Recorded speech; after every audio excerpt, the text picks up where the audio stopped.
The views and opinions expressed in the following program are those of the hosts and guests, and not necessarily those of the staff or management of Worldwide Digital Broadcasting Corporation.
Welcome to Consciously Rising. I am your host, Jeff Renel.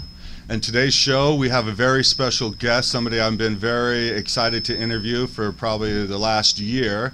Now I finally have things going and everything ready to go here. And so I have a very special guest, Adam Diamond, Yellowbird.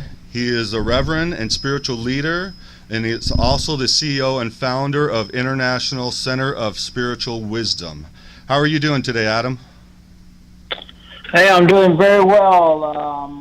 I'm right here, reside in Sedona, Arizona. So it's a nice sunny day here. Beautiful, beautiful. We have Adam on today because he's going to talk to us and bring awareness from our indigenous brothers and sisters and how to share the wisdoms from our elders and also how we can assist them on their journey as well, too. Is that correct, Adam? Yes, that's correct. My position as being a bridge between the indigenous world to our modern world of today. So, in a way, a messenger. And that's where that Yellowbird, my name, comes from, as being a messenger so that we can communicate this message and bring it to the people. Well, that's beautiful. And you just already answered another question of mine. I was going to ask you how you actually got the name and earned the name Yellowbird, but that explains it. Well, I can give you a little bit more depth. Long story, but it was through my relative Joseph flying by when I was 21 years old. I was at a Sundance ceremony participating in a spiritual ceremony, Ways of Life here. And he saw that name was inside of me. And Yellowbird was chief and medicine man back in the time with Lakota people around Standing Rock Reservation. And it was after this Sundance ceremony, after fasting no food and water for 4 days, that he did a honka, blessing with this name. And the name coming with responsibility of being that messenger, uniting the tribes, working with all peoples, not just Lakota people. And in remembrance and reverence of Lakota, meaning the people, instead of, an individual, color or race or of that nature. So that's, in long story short, where that name came from, and to be able to walk with that and fulfill that name in this life. That's amazing. And it's an honor to get a name like that. Is that correct? Yeah, it's correct. These names are given through initiation or accomplishments. Like the Sundance, we vow to have no food and water for those 4 days, and we pray for the people. So we give our time and energy and understanding in our prayer to the people for those days. So there's Vision Quest, Sundance, all these ceremonies, sacred ceremonies that take place, and not everyone gets those names, in life, and that's okay too, but at different times that's appropriate to do that, and a medicine man gifted me with that, and then to carry that and to walk that Yes. That's awesome, and you know, this is some stuff I would like to also interview you on another time about certain ceremonies like this too, as far as like the sweat lodge. And as a matter of fact, since you brought up the sweat lodge, last night I was just doing some research on you. I saw back in 2009 you actually were going through some issues. I forgot, I didn't write it down here on the actual county there in Arizona, but they were stopping you from doing sweat lodges. Is that correct? Yeah, that's correct. I've been doing this. I've been around the sweat lodge since I was 7 years old, and then spending a lot of time with my Lakota family at 20, 21 years old, going through initiations. And the sweat lodge, or in Lakota they call it a nipi, and a ceremonial place of prayer, like house.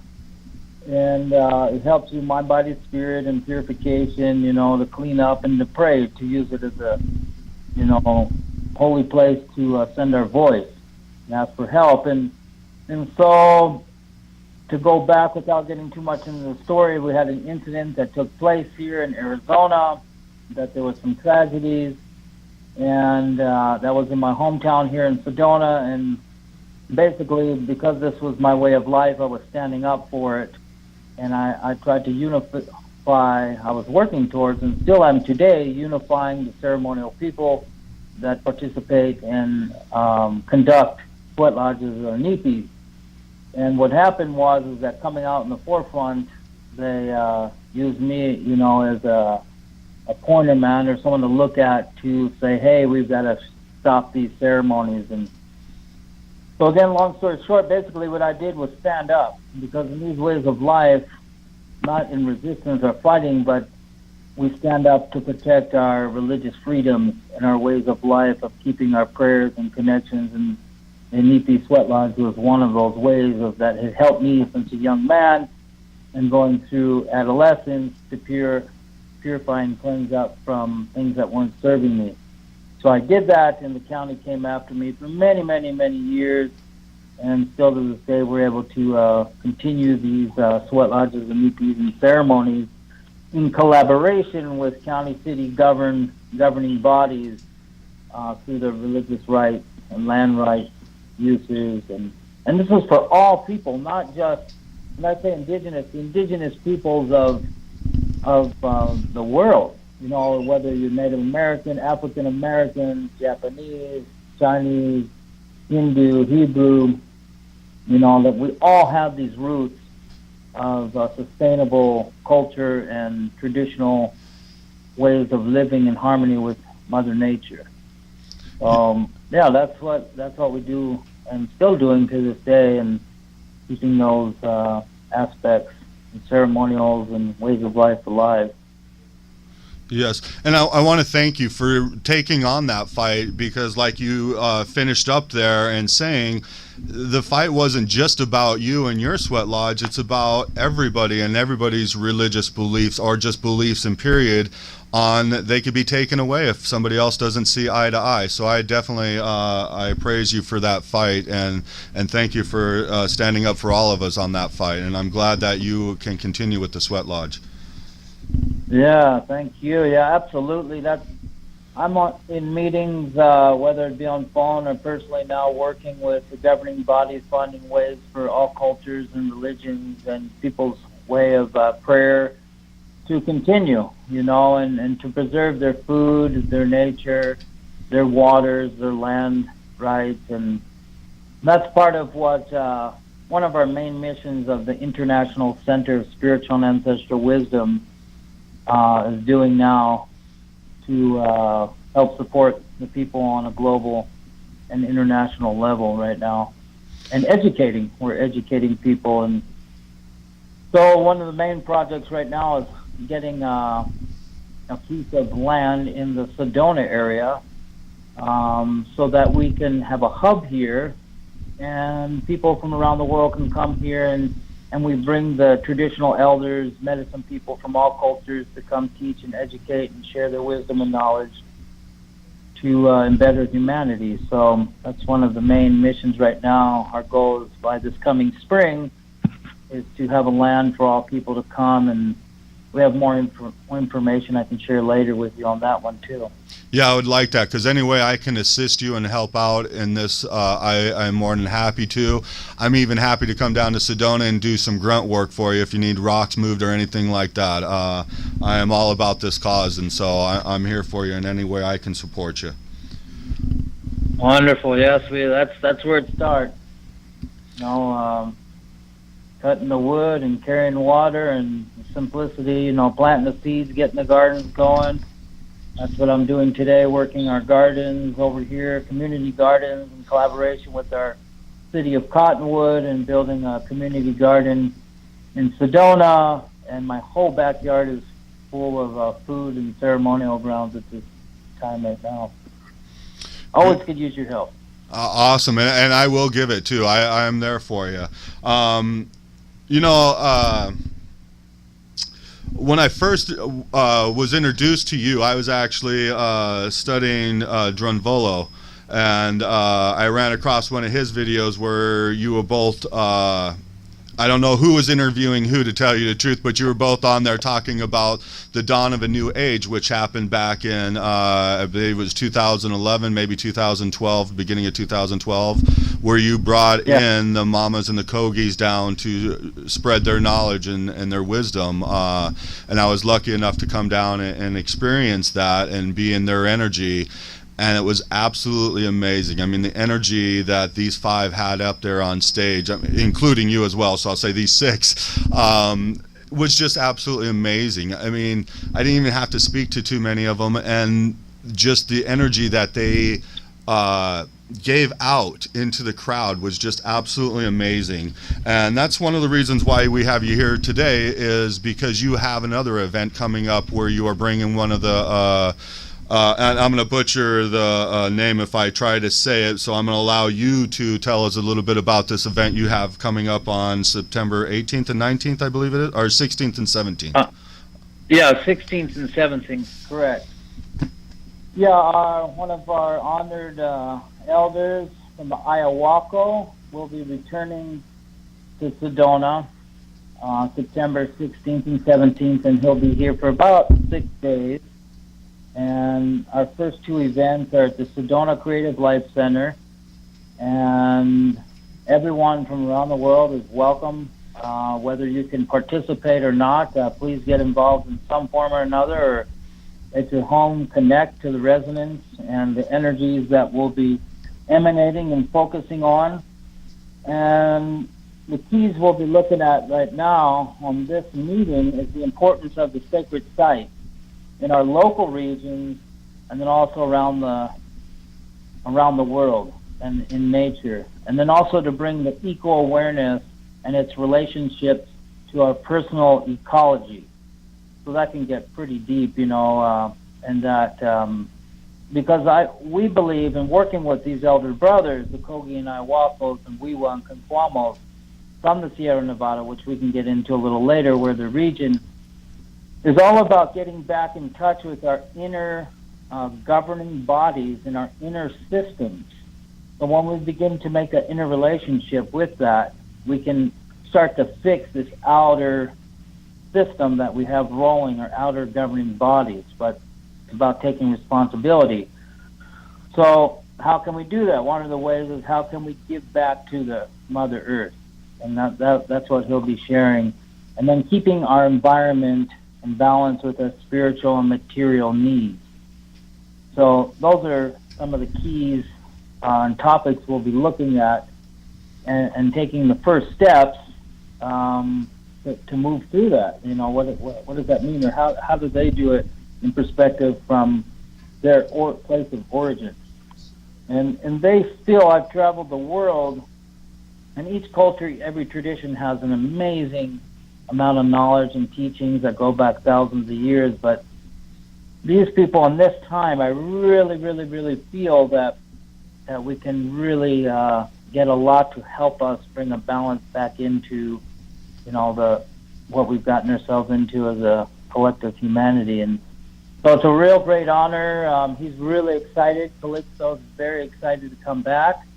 And part of this mission is not only to share with us, but for him to learn And our goal is to raise funding not only to support and protect the sacred sites in Colombia and the reconstruction of the ancient cities and the lost cities and rebuilding these, but also to utilize the funding and the awareness to begin working with the local tribes, indigenous and non-indigenous people in Sedona and the local cities in this region here, to build a center, build a hub where the teachings can take place.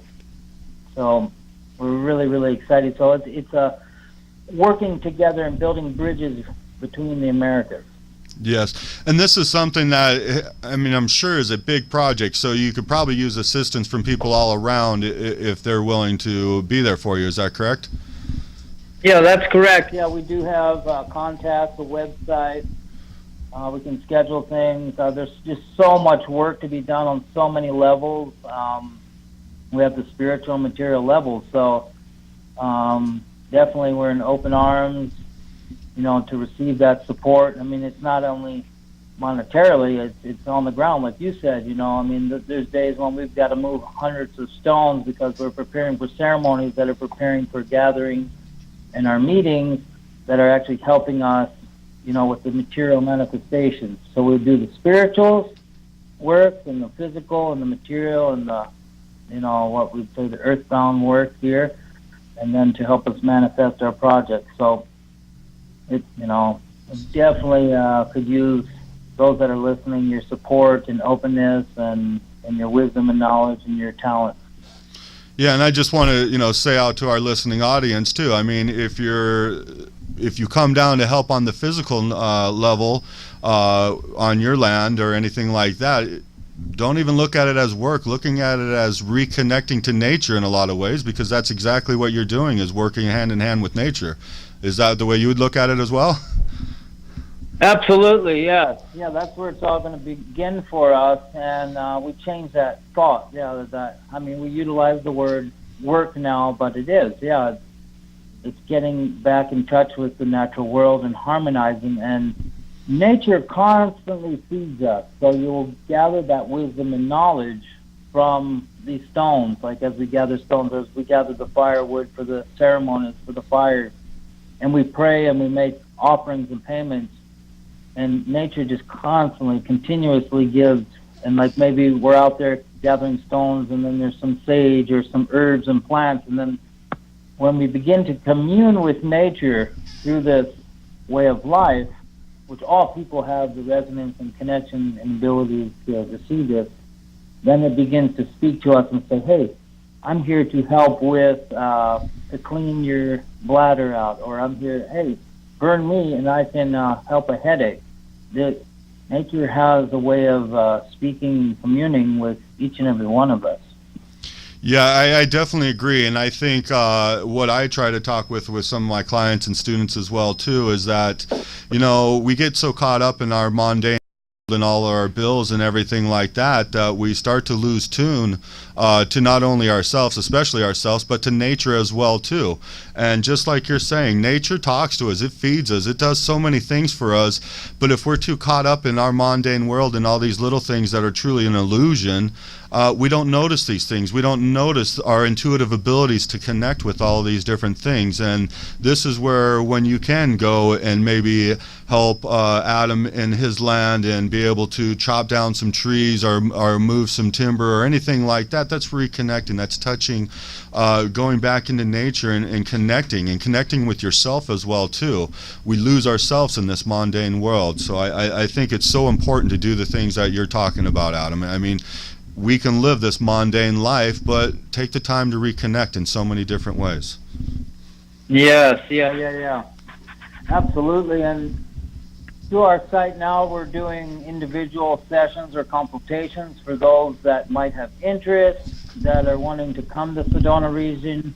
And I'm doing one day, or we're setting up some, I can do a creative, co-creative individual and or groups where people come and we spend the weekend going through a lot of these aspects, working with the springs, going through the ceremonials, having fires.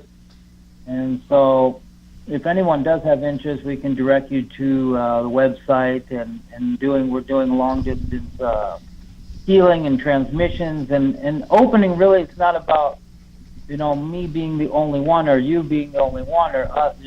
Is empowering and inspiring, bringing the spirit back to each individual so that they too can become this vessel or this channel for this reconnection to nature. So that's all my work, and my teachers with the Kogi Iwako, that's what they would love to see us do as men and women, individually and collective here too. So yeah, we can set that up, or I'm doing lots of traveling. I can come, to the cities or towns, or work with groups in that fashion too. And like I said, we set up sacred journeys, not only here in Sedona, but throughout the Americas. If there's some interest, Calixto has opened it up, and a few other elders, Kogis, in the appropriate manner would open it up to take a journey on some days to begin to, get into their own lands and regions too, selected few people here. So I just wanted to put that out there. Awesome. Well, I'll put it out here too, is that I have space here. I'd love to have you guys down and try to set something up where we can bring you guys down out to Las Vegas here. We would love to have you. There's some amazing people here that definitely want to learn and expand. Okay, that would be an honor. We'd be honored to come out there, and yes, now's the time, more than ever, as we can see on the external channel here.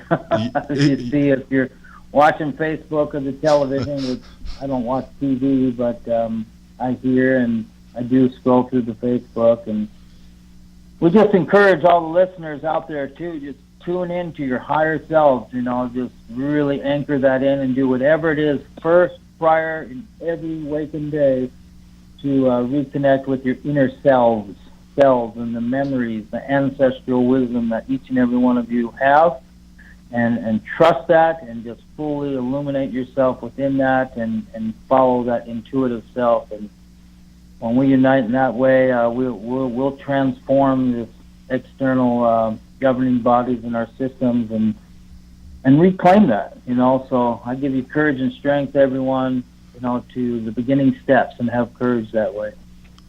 Yes, indeed. And that's what it takes, is courage. Well, love, let's say love, because that love will help break down that courage and get you fighting into and let's not even use the word fight, because we don't want that. It's about love and loving yourself and nature. That's something we're working on, because we have a lot of these movements. We have peace and war, and from what I found in my own life, I could say that I, had been a rebel in my younger years, and it was about that. I was a warrior and a sun dancer, and all these. I'm not saying they're bad things to stand up and for your rights, but there's a merging in a communication way that we can do these things. And a lot of that I've learned from our elder brothers. It was how we merge and actually achieve these ultimate goals, whether it's if you don't want a pipeline, if we don't want fracking, if we don't want this or that, or relationships aren't going real well, that we can transmute and transform that. And that's been a great practice, and that's what I share with people, and work my very, very best to emanate that, to share that too in this world. Yeah, I agree with you 100% there. I mean, each person has to be the change that they really want to represent and what they want to see in this world. And it starts with each person. And if they can't create that change within them, then they're going to create that that duality world that they live in at the moment. Yes, correct. And I agree with you too. On the parts of being the warrior and everything. A lot of times we'll look at it as bad, but it's really not bad, because there's learning that comes through that. There's understanding that comes through that. A lot of times there's something negative in the world that happens, but if we really just don't hold on to that negativity and we look at what it's teaching us and what we're learning from it, it's actually can be a gift instead of something negative. So I think it's a beautiful world, and we're definitely moving into the right step, I hope. Yes, we are.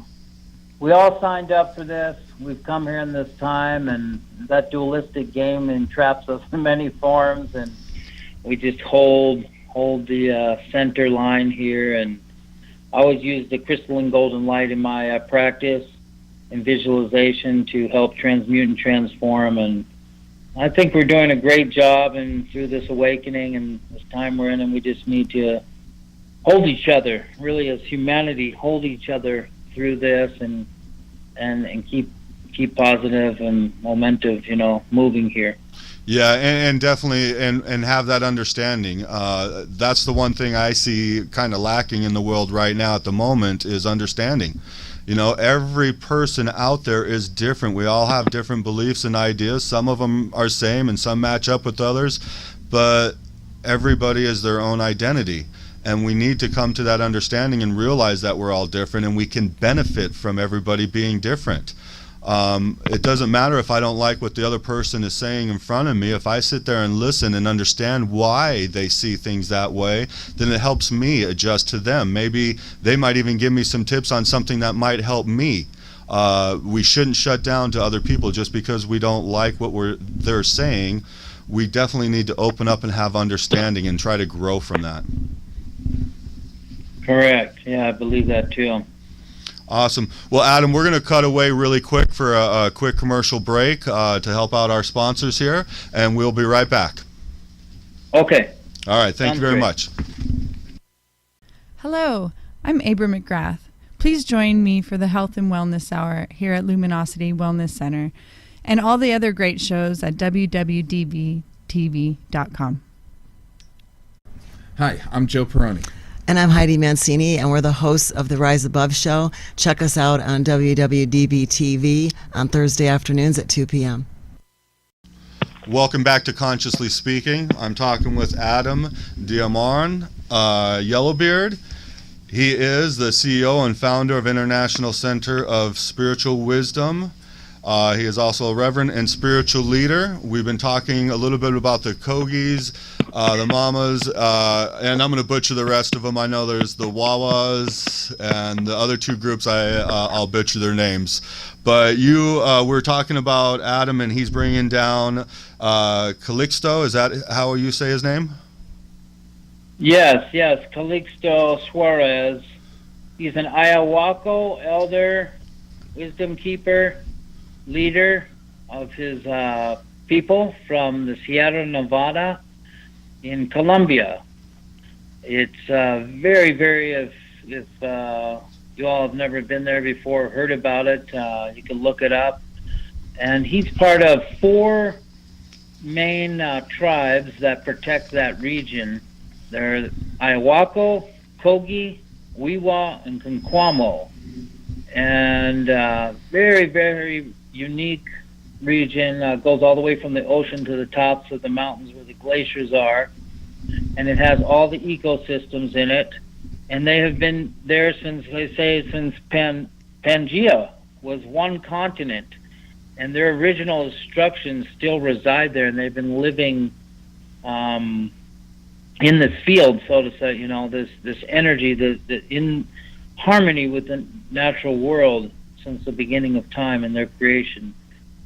And it's just, they can still drink from their waters, they still eat from their lands and harmonize. And now's the time that they were, chosen to come out into the world and start sharing all this wisdom and knowledge, and then find people like myself. I met them in 2007 in the shores of Guatemala in Lake Atitlan, and they invited me to their land to begin the works.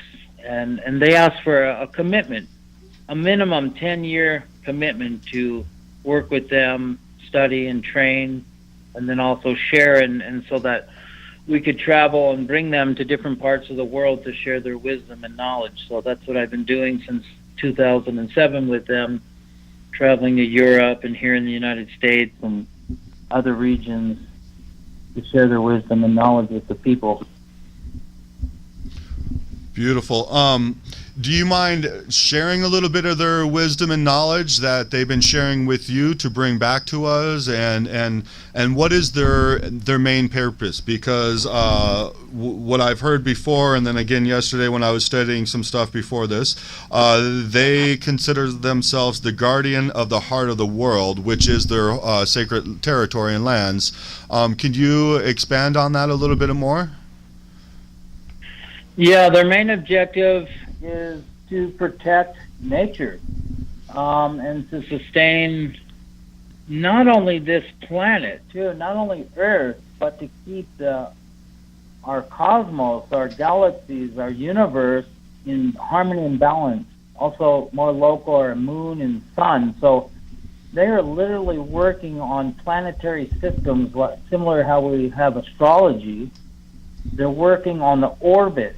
So if we keep the harmony of our nature, this natural world, and humanity in balance with it, it keeps the rest of the galaxies and universe and our systems, our planet, in harmony working. Because everything we do here, constructive or, destructive, has an effect on the whole outer, universe. As above, so below. Again, we can look at it that way. So, and this time they're preserving their land within the limits of their ancestral territories and holy places that are important not only to them but for all mankind. And so their job, when I go there to work and train with them, is beginning to go through the different levels, like these initiations, and it's nature, the natural world, that blesses you or transfers or transmits that into an individual, and then they're that acknowledging, mama, or acknowledging teacher there that would witness that of nature, how it corresponds. And so the last travels down there, it was about going out into nature extensively and not sleeping for 7 days, drinking out of the waters and the rivers, and hiking day and night when guided, communicating a lot without words, just through, a lot is through telepathy. And then also they have a tool that we use, and they use, it's called a paporo. And this paporo, to me, is a writing and transmitter, but it's also a lot like our contemporary cell phone. It has a lot to it. It's a lot of alchemy, and so these tools help us become in tune with nature, and nature begins to give us directions. Nowadays, we have directions by different operators or different command centers. The computers are showing us and giving us that information. Nature has the same systems running. It's just in a different form and a different frequency and different attunement. So that's what I've been learning out there. And then one of the keys to this is that we all are receiving. We have cars, we have cell phones, we have computers, we have our foods. But one of their questions is, who's paying for that? You have your money and your cards, credit cards. Well, these are the guardians that have been there since the time in the beginning, immemorial here, that have been making payments for all of us. So every metal we extract, every water we drink, every computer chips, every crystals, every gems, every homes, every wood. So they have these practices that they're constantly feeding nature with different elements from nature. And for instance, there's certain seashells and certain things that come from the birthing place of the ocean that they would take to the high mountains and feed the springs or waters and stones that would help rejuvenate the cycle of creation, which we're constantly using and extracting oil and metals and gold and riches. So their jobs, and what I'm learning more and more, is we make these payments to pay for even that. So giving back for the elements that we're eating. And so there's these practices of, some of them would be certain visualizations of utilizing cotton.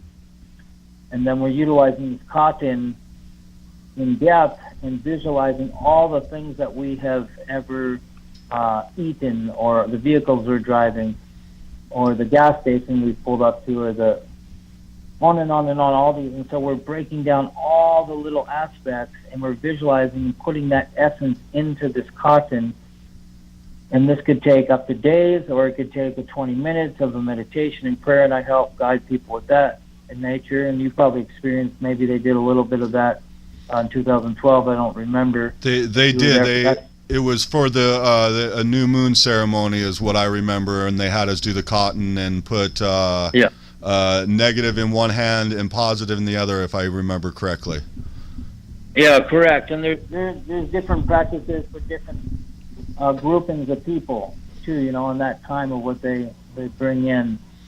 And so, yeah, that cotton is then given to nature, or to a specific stone or altar, shrine, or sacred site that would help rejuvenate nature, and make payment for the metals and the oil.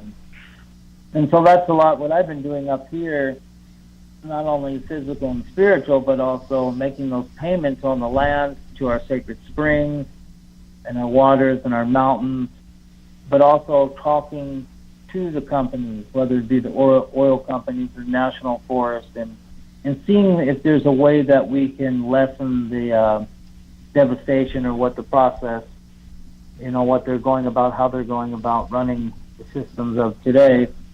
And that's why they call these guys the elder brothers, and they call us the younger brothers, because we still have a lot to learn from being, you know, in tune and harmonized with nature here. Yeah, I didn't want to stop what you were saying because it's so interesting, but yeah, I did have a couple questions on there. One is I'm starting to realize it now with all the studies that I've done. I mean, I realize that we're all connected in ways that the earth feeds me my food and gives me my shelter, all those different things. But there's a connection that goes way beyond that energetically that most people don't realize, and is exactly what you're talking about here when you're talking about how they work with the other planets that we're connected to. And most people don't realize this connection and how what we do here affects there. Our thoughts and our actions here affect outside of our earthly realm. Is this correct? Absolutely, yes. Yeah. I work with some of the mammals that work with different planetary systems, and it is amazing. Like, I've sat in the mountains with them at nighttime, and sometimes we go all the way through the night sometimes. And they utilize what I come to understand is like the heavenly sky, or the black sky at nighttime, is like an easel, and they will actually speak to the stars and to the heavens and communicate through their language from like a chalkboard almost, and work and utilize their tools to transcribe writings from the heavens to the earth, and vice versa, from the communications from the earth to the heavens. And they know the names of the stars. Each star has a name. And so not every mammal or kogi would have that, or ayahuasca, but specifically for that star region or planetary system, to work with those systems to use certain aspects or elements or properties from them to help assist in our planet. So they're conduits, or the channels, or the beacons of light, like an acupuncture needle hitting certain points and places on the earth, recalibrating the planet with their consciousness, with their thoughts, with their communications and their language. And they formulate it. They're like scholars, like educators, like I've never seen. And not knowing their language, if in tune and going to these sacred sites, that they are, and then I have become attuned to that, where the transmissions and the telepathy on many levels can be transferred of understanding. So it's been a total blessing in transforming my life, and I really believe that's the higher consciousness, higher technology that we all have the opportunity, and we were born, our birthright, with, and that's what we're rediscovering in these times.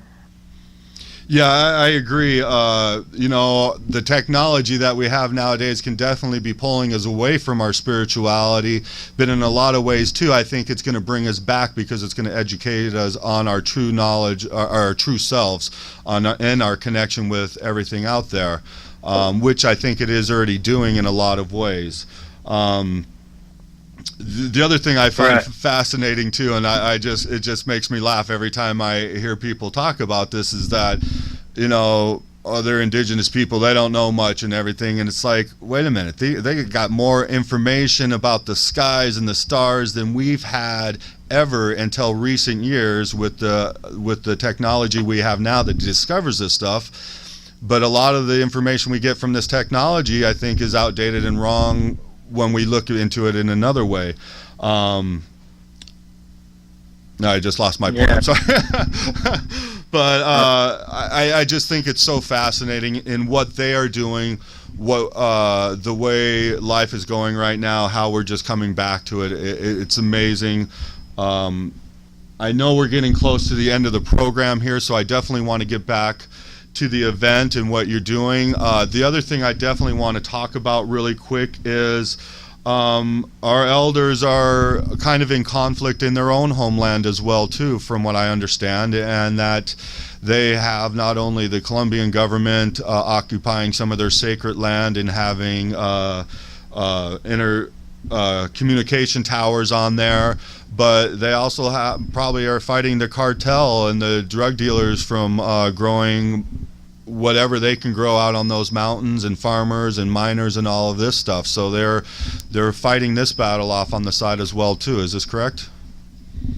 Yes, they've been dealing with this for 500 years, they say. So the conquistadors came, and actually, again, going back to that, like, from all the tribes and people I've ever worked with, that they just move. They literally, and I've seen this with my own eyes, if the drug lords or FARC or governments come in, they will literally just move their people, go to higher into the mountain, rebuild their whole villages, boom, set it up. And so they're not a fighting people. They believe, because if you harm one another, like a lot of Buddhists and teachings from around the world, that it'll, just not, that karma goes around. So they just keep moving, and then when that's done, and they'll keep praying for them, then they'll come back.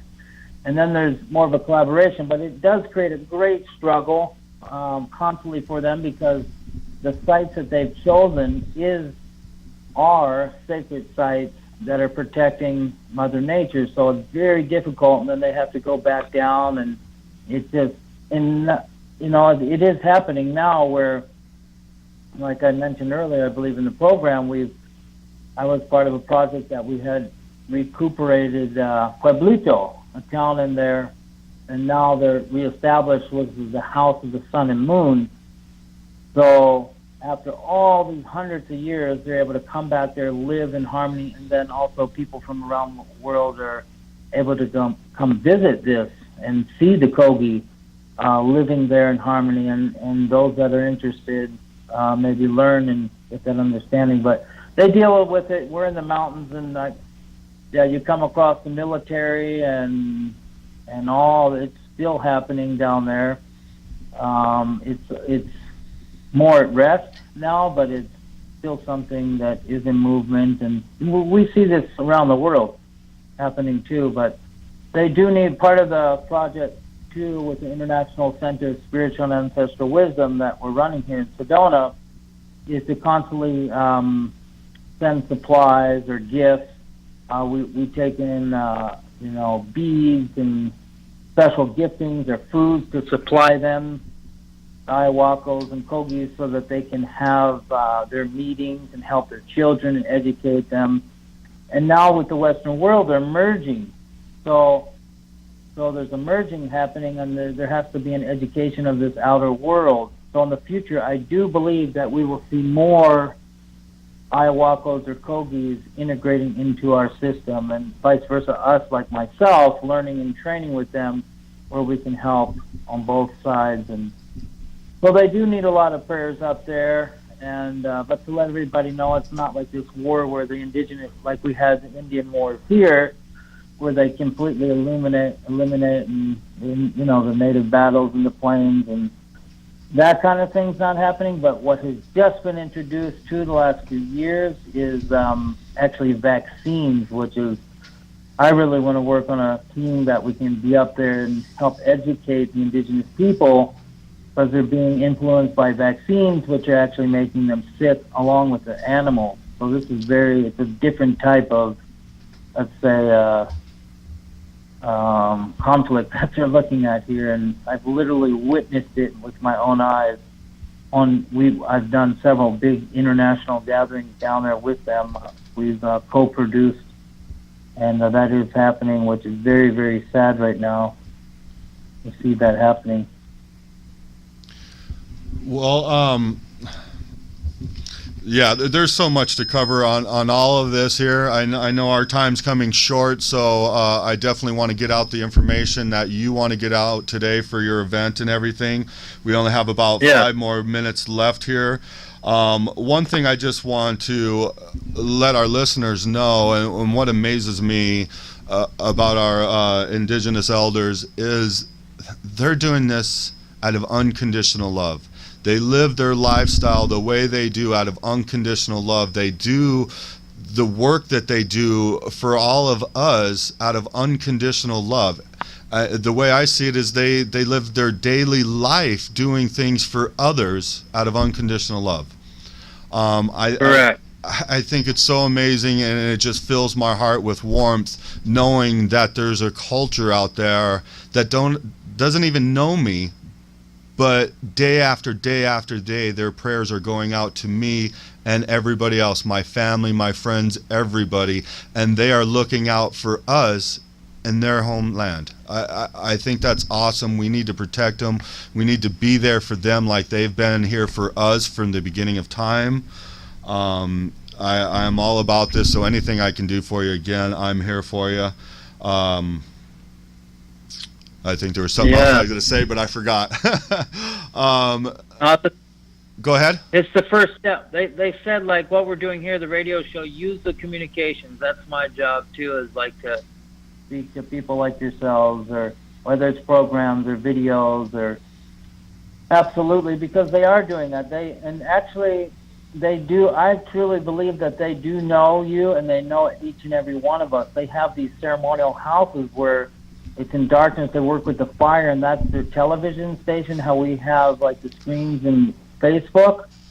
Well, I've been in trainings with them, and I truly believe that they check in on different regions, and they're actually seeing how we're doing, and have, like you said, they have so much compassion for each of us, and they're actually feeding us that love, that unconditional love, and recognize you like that. This is how deep they're going here, and I've witnessed it with my own eyes of that, working through the fires and ceremonial houses to be able to connect to all over the world in the spiritual and material world.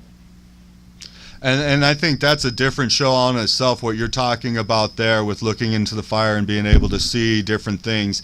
That is something I definitely want to cover here, because there are things that are outside of this, well, it's inside this world, but we think in this mundane world that it's outside of us. But there are things that energetically are there that we can look into, we can see into, and understand different information and knowledge that they are using today. Like you said, their technology, but their technology is way different than what we perceive as technology. So I would definitely love to have you on again and talk about those different technologies that they might use in their culture.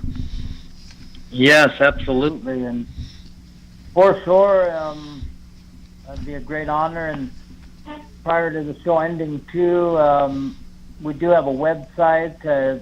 One of my websites is adamdarman.com. That's got some of our information on it. And if people out there that are listening would like to know more, you can contact me through the website. Also, Calixto has a website, which I believe I just sent you the link.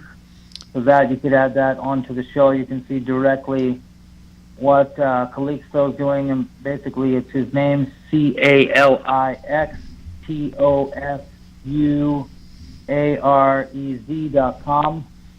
That's his name, and all of his information in English and Spanish is on there. And I encourage you, whoever can make it out, come down to Sedona also. Come join us for those few days. And if you can't, maybe there's other ways you can support. If it's not monetarily, like we mentioned earlier in the show here, set up a time and come down physically and help us just prepare many things on the ground out here. Or just spend some time up in the springs and canyons and lands with us. Well, Adam, I definitely want to thank you, and I feel so blessed to have you on our show today. Thank you for all this knowledge and sharing your wisdom with us today.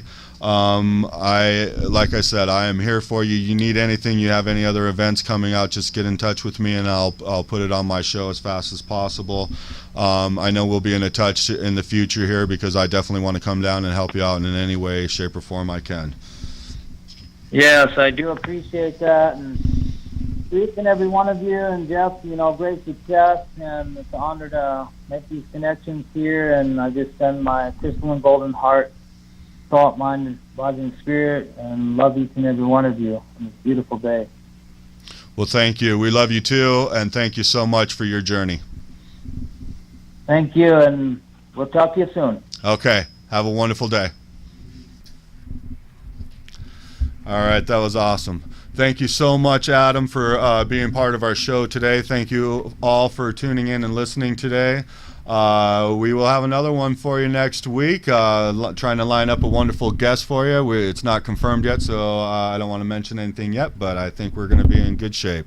Everybody have a wonderful week. We will talk to you soon. This is Consciously Rising.